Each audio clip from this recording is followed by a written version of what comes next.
All right, where do we even begin? Welcome back to our channel. I'm Sarah, and today I'm continuing on with my Plan With Me series as I prepare for our upcoming family trip to Europe by bringing you all along with me as I begin to plan our itinerary for our trip. So my husband Andrew and I are bringing our two daughters aged 2 and 5 as well as my mother-in-law to Italy and Denmark this spring, and we have our plane tickets, we have our Airbnbs booked, and we are so excited to dive into planning all the activities for this trip because that is truly the best part. And real quick before I get started, I did mention that this is a part of a Plan With Me series where I'm bringing you all along with me as I prepare for our trip to Europe.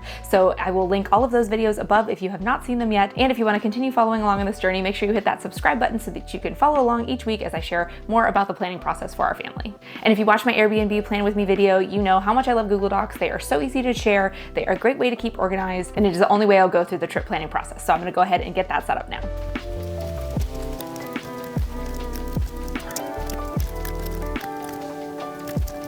So I make these Google Docs for every trip I've taken, probably for the last 5+ years. It is just a super easy way to help keep my brain organized of all the things that we're doing. And even as far as like the things I need to pack, I know what we're doing on what day. I'm really loving this system, so I'll share it with you in case this will help you as you get ready to plan for your trip. So in my Google Doc, I make a table with 3 columns. The far left column is for the date of each day that we will be gone. And then the middle column is where we are. So especially for a trip like this, we are going to multiple destinations. We have travel days, we have days where we are just in one place, and it can be a lot to keep up with. So by having what we're doing, whether it's a travel day, whether it's just a day we're staying there, having all of that in the middle column kind of helps orient me to where we're gonna be and what we need to be planning for. And then my far right column is activities. So like I said, I really love this planning process. It's so easy to share with Andrew since he is my partner in all things travel, as well as sharing with our parents. They like to know where we are and what we're doing while we're traveling. So it's very easy to share the Google Doc or even to save it as a PDF and send them to them that way, whatever is easiest. So this is how I go through and plan my trips.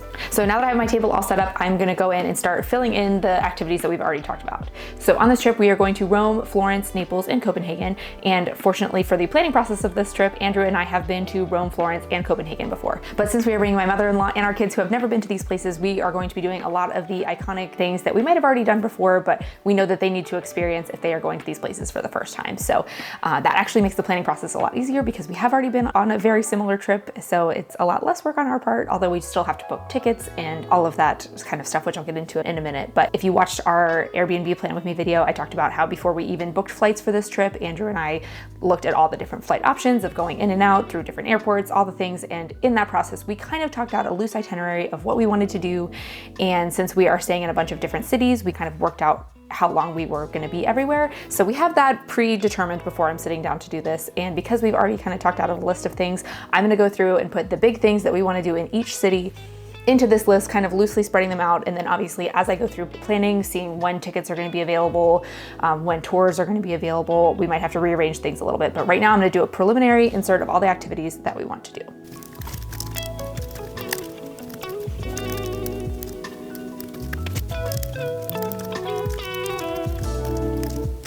All right, so I've gone through and filled in my table. I know it looks like I already have a lot of stuff already planned, but this is just loose conversation, things that we've talked about. And for any of you that are actually going to Italy, I will share that the main things that we want to hit in each of our cities for Rome is Colosseum, Roman Forum, Spanish Steps, Trevi Fountain, Pantheon. And then the one other thing that we want to do in Rome that we also did the last time is to do a food tour. Now, if you've never done a food tour, you need to do a food tour, whether it's in your hometown or somewhere else, or it's in Rome. Food tours are our absolute favorite way to travel. I'm sure we'll do another video about them down the line because it is by far our favorite thing to do when we travel. But it is such a great way to eat all of the local food. Obviously, Rome is such a big food city that it is just amazing, but it is such a great way to see a city. So if you're getting ready to travel somewhere soon, highly recommend you look into that. So we are gonna reach out and try to do that again because obviously we had such a great time. And then moving on to Florence, our big stops there are gonna be the Duomo and that big church. We're gonna try to hike the Duomo too, to go up to the top, Ponte Vecchio, the Piazza del Michelangelo. And then one other repeat activity is to do a walking historical tour. This is something that we did on our last trip. We learned so much about the city. We also got to see David on that trip. And I think it's just a really great way to quickly learn a lot of information about the place that you're going to. So that's something I'm gonna look into today as well. Naples, again, we have not been there before, so we have some loose ideas of what we wanna do. Mostly just to do loose exploring of the city. And honestly, the biggest reason why we are going down to Naples on this trip, because we mentioned Haley we were going to Italy because she read the Magic Treehouse book, Vacation Under the Volcano by Mary Pope Osborne. And she was like, oh, Mount Vesuvius erupted there in Pompeii. And we're like, well, do you wanna go see it? And she was like, yeah. So because of her and this wonderful book series, we are gonna go see Pompeii. I think we're gonna also look into a tour for that because I've heard it can be really overwhelming if you don't have someone walking you through it. So we are gonna look into Pompeii, and we might also take an afternoon trip down to Sorrento. But that's about all the plans we have for Naples right now. And then for Copenhagen, we are gonna explore the city. We want to go see the Little Mermaid statue. That's something we didn't do the last time. There is a ferry that you can ride. We also want to go to Nijhaven. I'm not sure if I'm saying that correctly, but it's kind of the main strip that you think of when you think of Copenhagen, with all the colorful houses and the channel with all the boats. So we wanna walk down there. And I'm sure we'll come up with more stuff as we do more research, but I just wanted to give you the big points of what we're gonna try to hit in each city. So now diving into what exactly I'm doing today is I have this list, and I'm gonna start looking at each of these tourist attractions, looking into their website and trying to figure out what needs tickets, what doesn't need tickets, what's available, what's not available, what I have to wait and book closer to, and just get a general overview of what I can find for this trip.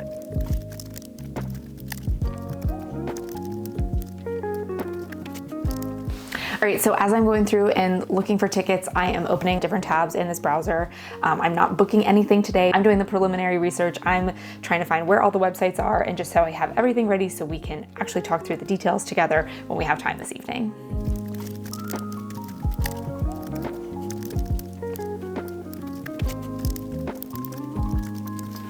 So as I am going through looking for some of these tickets, I'm finding that some of them are a little bit confusing, and I don't know if that is because of the language barrier and some things are being translated and it's just not super clear. But there are also, when you Google Coliseum tickets, there are 1,000 websites that you can choose from to pick your ticket. And something that I have found to kind of help make that a little bit easier is to find a group on Facebook.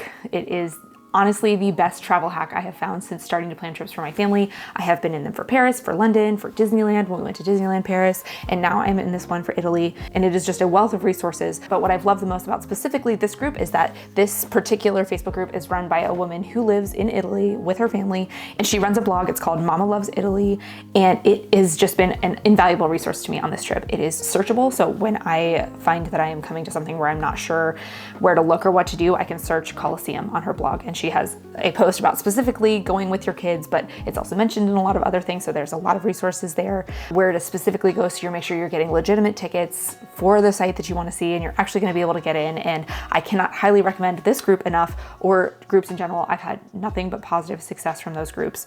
One thing I will say, if you are trying to join a Facebook group, I find that the ones with larger membership numbers tend to have a lot more information. So I try to look for one that has several thousand members. And obviously I know everyone has to start somewhere. I have my own YouTube channel. I understand that I don't have a large wealth of resources yet or a large amount of subscribers yet, but for planning the trip, I am here trying to get as much resources as I can, as quickly as I can. And so having something like this has been so incredibly helpful. So if you're planning a trip to Italy, definitely check out this group. It will be an invaluable resource to you. And one last thing I will say about Facebook groups before I move on is that, something like this has a blog, so I can go and search and look for the content that I'm looking for.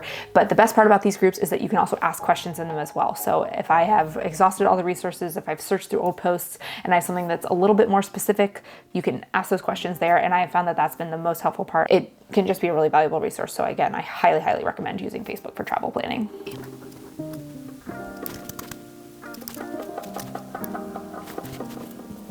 Okay, so I think I have found links for everything that we need tickets for, but now I have a couple of gaps still in our trip and want to have some other options in case we want to do some other things while we are there.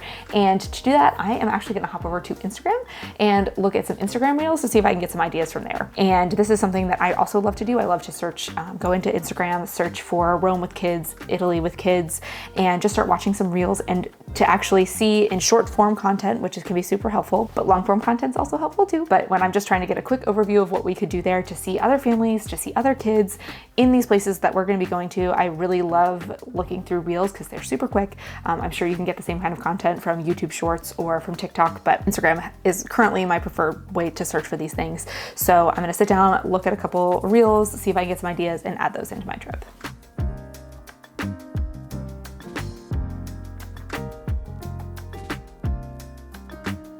All All right, so I think that I'm almost done with this planning session for today. I think we have a good mix of activities versus free time to just walk around and explore the city. But there is one last thing that I'm going to do before I finish this session today, and that is to head over to YouTube. And similarly to what I did on Instagram, I will search for Rome with kids, Florence with kids, Naples with kids, Copenhagen with kids, and I will add a couple of videos for each city to our watch later list. Andrew and I watch a lot of YouTube. It's almost like a second TV channel. We watch a lot of travel content, especially when we have a trip coming up, and that we find, again, seeing people with their families in these places that we're going to really makes the planning process easier. So I'm gonna go find those YouTube videos and add them to our watch later list so we can check them out later.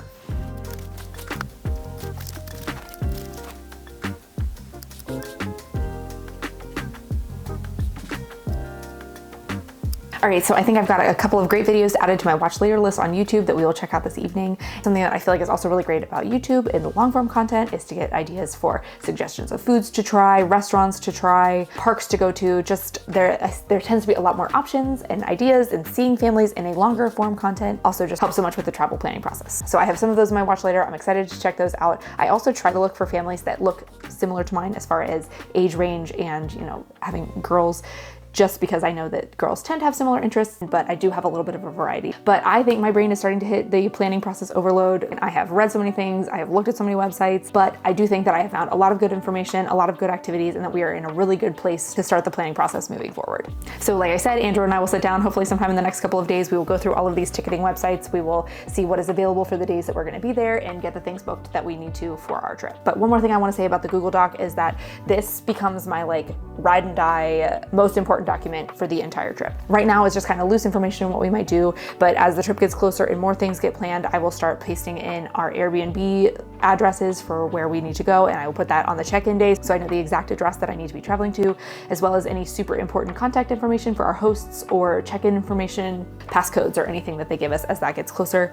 Also, as we book tickets and attractions, if I get confirmation numbers or any information about meeting places, I will put that in this document as well, especially like for the tours. If we have specific meeting locations, I will put the addresses for that in here and the contact information for our guides for our tours. But I just find that having it all in one place is so incredibly helpful. And again, it's easy to share. So we will be having 3 adults on this trip. Everybody will have access to that. And it just makes it easier than having to like dig through my emails or messages as the time for the tour approaches or time to meet up with our guide. Like having all of that stuff in one place, it just makes it so much easier to find. So this really becomes the most important document for the trip as we get through this planning process. So with that, I think that officially wraps up my planning process for today. Like I said, I am exhausted, but I hope that you found going through this process with me really helpful and seeing me sort through all the information, sharing some of the tips that I have found along the way. This is our 3rd big international trip with our kids, and I don't know, trip 6 or 7 for Andrew and I as adults, that we're getting a lot more experience. We are finding resources that we find really helpful, and that is what I'm here to do, is to share what we have so that hopefully you and your family can get out and see the world, because there is so much to see and do, and I just want other people to experience that as well. So if you found this video helpful, if you could give it a like, we would so appreciate it. Or if I shared a tip that was really helpful or interesting to you, I'd really appreciate it if you would tell me down in the comments what you found helpful, or if there's a specific kind of content you want to see from us, please leave us a comment. I'm more than happy to read them, to respond to you, and I'm always looking for new ideas. So please leave those in the comments below. And if you are enjoying this Plan With Me series, again, if you want to follow along and see how the trip ends up planning out, I have a lot of content planned for our Italy and Denmark trip. So if you want to continue to follow along, please hit the subscribe button and ring the notification bell so that you can get notified when we post new videos. And we also have an Instagram account, so you can head over there and follow us at @Explore. Thank you so much for watching, and we will catch you in the next one.